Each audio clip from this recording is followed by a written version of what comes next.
பரலோக மன்னா. ஜூன் 17ஆம் தேதி. மல்கியா 3ஆம் அதிகாரம் 2ஆம் வசனம் மற்றும் 3ஆம் வசனம்.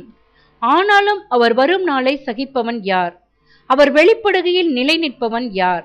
அவர் புடமிடுகிறவனுடைய அக்னியைப் போலவும் அவர் உட்கார்ந்து வெள்ளியை புடமிட்டு சுத்திகரித்துக் கொண்டிருப்பார்.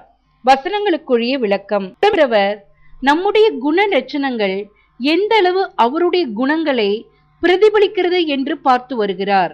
இன்னும் தெளிவாக சொல்வோமேயானால், உங்களுக்கு அருளப்படும் பரீட்சைகளிலே நம் ஆதிக்க கட்டுப்படுத்தப்படுகிறது என்றும், அப்போயிலே இவர்கள் தற்காலத்திற்குரிய ஆதாயத்தை தேடுகிறார்களா என்றும், அல்லது உலகத்தை நேசிக்கிறார்களா, தனிப்பட்ட நண்பர்களை அல்லது உலகத்திற்குரிய நேசங்களான கணவன், மனைவி, குழந்தைகள் அல்லது சுகபோக வாழ்க்கை அல்லது மன அமைதியே போதும் என்று உற்சாகமற்று இருக்க விரும்புகிறார்களா என்றும், அல்லது சத்தியம் மற்றும் நீதியின் கொள்கைக்காக இவை யாவற்றையும் தாங்கி சகித்து தங்களை இவற்றுக்கு ஒப்புக் கொடுத்து வைராக்கியத்துடனும் ஆற்றலுடனும் துன்பங்களை சகிக்கிறார்களா என்றும் கவனித்து வருகிறார்.